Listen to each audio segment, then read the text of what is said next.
we'll see what happens. And it's already expanded far greater than anything I was imagining. So, yeah, it probably is just start somewhere, you know, and we'll see where it goes. Got to start somewhere. Yeah. Well, what do you envision?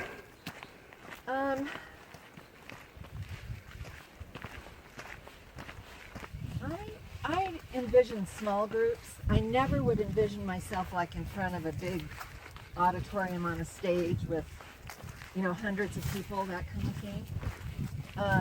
I envision it with small, intimate groups that in a very sort of safe place, so they can start exploring and questioning and discovering in a place where they feel like there's no judgment, there's no right or wrong.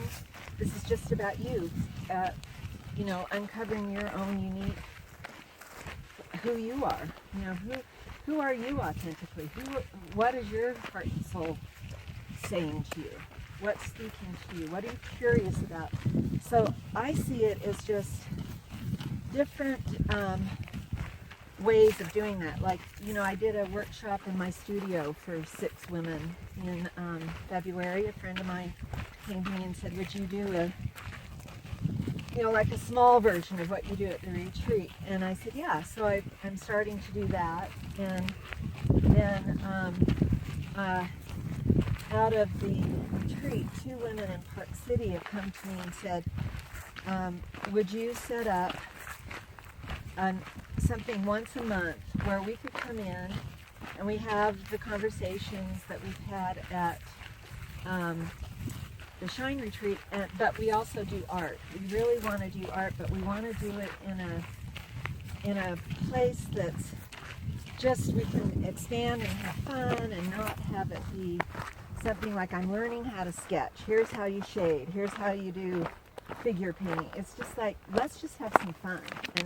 And really a kind of an excuse to have a play day. Right. And it was so interesting to me because one of the things that I also talk about in my class is when we get to be adults, we sometimes don't give ourselves permission to play because we think it's so sort of frivolous, like, oh, you know, that's just for when you're a kid, you know, we don't need to play. And it's giving yourself permission to play is just so expansive, and that really is a way to get in touch with that more intuitive, authentic voice, because it is that unfettered, like unjudgmental. And in fact, one of the women in my Osher class, when it was over, I only did 3 classes, and she said, I can't wait to come to your class and play. And I said, you don't need to come to my class to play, you know. And I said, what if we all took a day in our week and put it on your calendar, just like you have your to-do list, you know. I have a business meeting at 9, I'm meeting with the Kimball Art Center at blah, blah, blah. And then from noon to 1, play, you know. And I said, what would happen if somebody called you and said, hey, can you meet me for lunch on Tuesday at noon? Nope. Oh, sorry, I'm playing. And you're like, what? So, you know, and she said, yeah, we need to do that more. It's so much fun, and it just, it's expanded my whole world. I notice things. You know, I notice when I give myself permission to play, I'm so much more lighthearted during the day, and I can be with my grandkids, and I also find that the things that I value in myself, like patience, compassion, sense of humor, being loving, all come to me they're much more accessible when I allow for playtime. So anyway, that's part of it. What do you think limits people From just living their, you know, I think living their authentic life, or being the best they can be, or just limits them? I think fear is a big one, because anytime, what I found is anytime you come up with a big idea and you're all excited about it and you're thinking, oh my God, this is so incredible, I can't wait to start. And then you start, and there will be obstacles. There will be things that come up to stop you.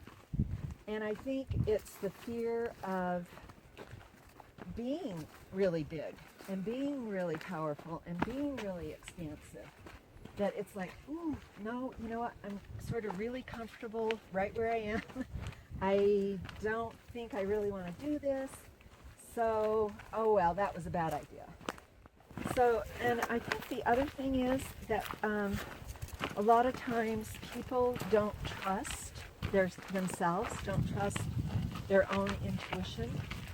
And I think that's another thing that, you know, if we can learn to just take baby steps, like say for instance you're curious about something and but you're not sure, it's just something that keeps coming up, it's an idea, so try it on, take a few baby steps, see what happens, see where you go with it, and then just trust that if you're getting feedback that says, oh yeah, this is right, then just keep going with it. And what happens is, and I think you've experienced this, Chris, and I have, when you're on the right track, you're working really, really hard, but it feels effortless sometimes because people show up that you need, or, you know, you're saying, oh, like for me, you know, gee, I like the idea of taking what I've learned and maybe coaching other people to start taking their ideas and putting them out in the world.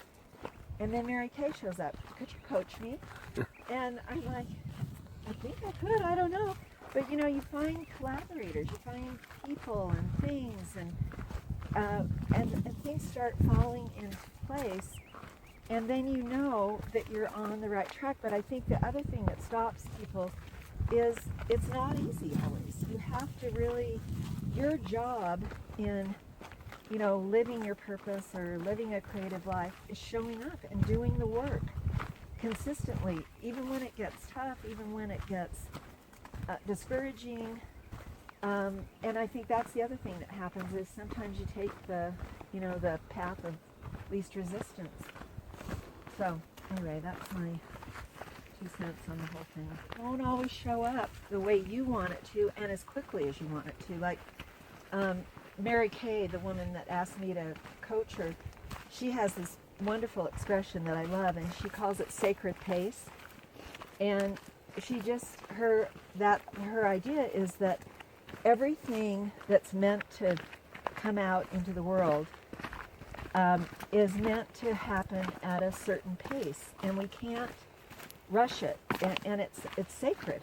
It's like it will happen when it's ready to happen, and that's not to say that you don't, you know, do everything you can to make it happen, but that you just recognize that there is a certain part of it that you don't have any charge of. You don't have control of certain things, and so just trust that it's happening as it should, when it should, and that the right timing will happen. And I think this whole thing, you know, with the Shine Retreat with me, you know, Jamie asking me to do the creative part is a perfect example, because I, you know, probably like 8 years ago, when I was, you know, really heavy into my inquiry about, you know, how do you get back to that unfettered joy of creativity, and I remember thinking, gosh, I'm not the only one that's asking this question, because I interviewed artists and other people, and they're like, yeah, it's such a good question, and I don't know. And so I thought, wouldn't it be cool to have a workshop where this is what we do, is we talk about this, and we start finding tools and ways of creating art that do get us back to that. And I actually even talked to Robin about it. You know, and she came over with me and put together a business plan, and it was like, who would be the customer, where would it be, what would you do, what would they get out of it? I mean, it was a full-on concept, I even had a name for it. And then I tried to put it together, and it just kind of fell apart at the end. You know, people got sick, they couldn't make it, it was the wrong day, I didn't quite have the art set up the way I wanted it. And so I just said, you know, this just isn't the right time for this, so I'm just gonna put it on the back burner and see what happens. And I did, and then that's when I got involved at the Kimball Art Center and, you know, got behind the new building and got very involved in doing other things. And then when Janie came to me and said, I'm gonna do this retreat in Sedona, and I'd like a creative part, would you be willing to do that? It just, you know, my heart was like, oh, there it is. You know, it's like, yes, I will do that. And yes, I can do that.